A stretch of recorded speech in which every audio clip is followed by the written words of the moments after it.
안녕하십니까. 혼란한 정치 시사 이슈를 술술 풀어보는 선거권 혼술 3월 21일 목요일 오후에 인사드립니다. 자, 총선 20일 남겨두고 총 선거판에 조수진 파문이 일어나고 있습니다. 조수진 서울 강북을에서 기울어진 운동장을 만들어 놓고 박용진 의원에게 경선에서 이긴 사람이죠. 그 조수진.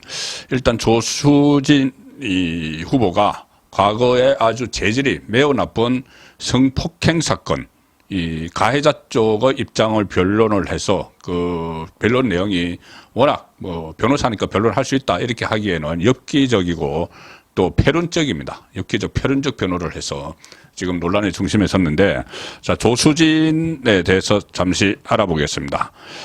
사법연수원 37기 출신인데 2010년부터 2012년까지 자, 통합진보당 대표 이정희 전 의원 보좌관을 지냈습니다. 이정희 기억나시죠?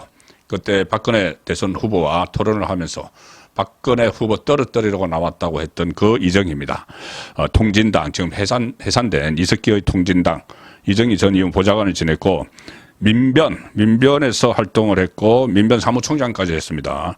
그리고 이 최근까지 노무현 재단이 운영하는 유튜브 채널에서 유시민과 알릴레오를 진행을 했습니다. 원래 부산광역시 출신인데 경북대학교 법과대를 나왔고, 지금 사람 사는 세상 노무현 재단 이사 뭐 이런 것도 지냈습니다. 그리고 그 민변 사무총장, 또 참여연대 상임집행위원 뭐 여러 가지 지냈습니다. 이 민주당 중앙당 윤리심판위원, 21대 총선 때 선거관리위원회 총괄기획분과위원 뭐 이런 걸 지냈는데 주로 좌파 진영에서 지금 활동을 했던 인물이죠. 이 사람이 갑자기 총선에 출마 이야기도 없었는데 강북을에 꽂아 넣으면서 또 유시민이 조수진 조 변호는 금배지를 그냥 주었다 뭐 이렇게 또 표현을 해서 이 논란이 되고 있죠. 마치 이 공천이 채 되기도 전에 그 공천에 박용진 지역에 투입된 거 가지고 금배지를 주었다. 자, 그러니 얼마나 강북을 유권자들을 무시하는 겁니까? 강북을 유권자는 무조건 민주당만 찍는 사람이니까. 그리고 이 공천은 이미 그 기울어진 운동장 만들어 놨으니까 공천 받을 거고, 강북을은 무조건 민주당 찍으니까는 당신은 국회의원 된 거야. 금배지 주은 거야. 자, 이 말까지 알려지면서 일파만파 번지고 있는데, 자, 먼저 전제를 하나 하겠습니다. 변호인이니까 사건을 수임을 하면은 하죠. 뭐 수임료가 많이 주면은 뭐 하고, 다른 사건 없으면 수임 들어오면 변호하죠. 그리고 또 아무리 흉악범이라도 변호인의 조력을 받을 권리가 있습니다. 자, 그것을 전제로 하면은 이 사안을 살펴보기 전에 이재명이 또 떠오르는데, 이재명이 그때 그 살인을 한 조카를 변호를 했죠. 그때도 논란이 있었습니다. 변호인이라서 변호를 할 수 있는 것 아닌가. 근데 조카 그 흉악 그것도 성폭력 관련 살인 사건인데 그걸 어떻게 변호할 수 있느냐. 자, 이 이야기가 그때도 나왔습니다. 그리고 데이터 폭력, 이재명은 또 그렇게 또 표현을 해서 또 비난을 받았죠. 자, 어쨌든 이 피해자니까 그러니까 변호사니까 가해자가 어차피 형벌을 받아야 되니까는 수임을 하면은, 변호사를 선임을 하면은 그거 할 수는 있는 거죠. 그렇지만 조수진은 케이스가 다릅니다. 자, 무엇보다도 변호를 하면서 여러 가지 법 기술을 이용을 했습니다. 법적인 기술을 이용을 해서 가해자 편을 교묘하게 가해자 편을 들어서 피해자에게 2차 피해를 가했다. 2차 피해를 가했다. 그리고 그 여러 가지 뭐 심신미약을 주장을 하고, 이재명이 뭐 데이터 폭력 이렇게 이야기한 것처럼 뭐 데이터를 하다가 마치 우발적인 사건이 난 것처럼 이재명이 변호를 한 것과 비슷한 법 기술을 이용을 했습니다. 그래서 피해자에게 2차 피해를 줬고, 또 참여연대 그런 데서 활동을 했으면은 인권을 중요시 하는 그 시민사회단체인데 거기서 활동을 했으면서 이런 피해자 인권은 전혀 생각하지 않았다. 그리고 여성 25% 가점을 받아서 이 국회의원 배지를 달았죠. 가점 25%를 받고 박용진에게 뭐 승리를 했는데, 이재명은 가점이 없을 수도 뭐 이겼을 것이다 뭐 이렇게 이야기를 하지만은 어차피 기울어진 운동장을 만들어 놨습니다. 그 전부터 계속. 그리고 권리당원으로 100% 그러니까 개딸들이 투표를 한 거죠. 자, 그런 상황을 만들어 놓고 거기서 이겼다고 이 금배지 주었다. 이렇게 희덕거리는 그 사람이죠. 그러니까 여성 가점을 어쨌든 25%를 받았는데 이 채점을 할 때 여성으로서 이런 혜택을 받으면서 정치 입문을 하려고 하는데 그 여성 피해자들의 인권은 생각지도 않았다는 이야기죠. 자, 그렇게 되니까 여성민우회, 한국여성단체연합 같은 146개 여성단체가 여성 후보 가산 제도가 성범죄자 변호사 입신을 위한 디딤돌로 쓰였다. 자, 여성 후보에게 여성의 정치 참여 폭을 넓히기 위해서 가산 제도를 뒀는데 성범죄자 변호사 입신을 위한 디딤돌로 쓰였다. 그러면서 후보직 사퇴를 촉구를 했습니다. 자, 그러면 어떤 엽기적, 패륜적 변호를 했는지 한 몇 가지만 짚어보죠.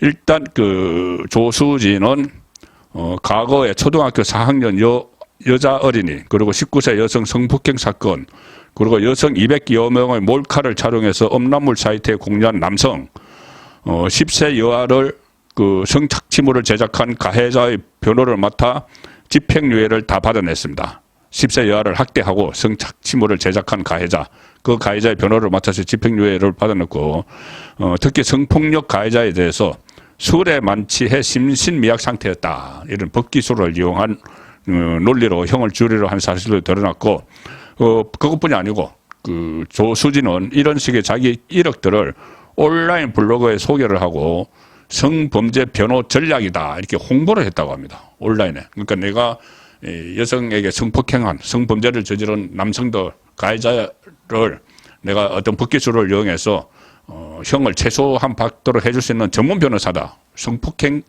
가해자 전문 변호사다. 이런 것을 온라인에 올려서 블로그에 소개해서 그 변호사 형을 최소화할 수 있는 변호사라는 것 이것을 홍보를 하면서 사건을 이제 따내려고 하는 거죠. 수임하려고 하는. 자, 이런 행태를 보였습니다. 그 중에 하나 가장 엽기적 패륜적 변호는 이겁니다.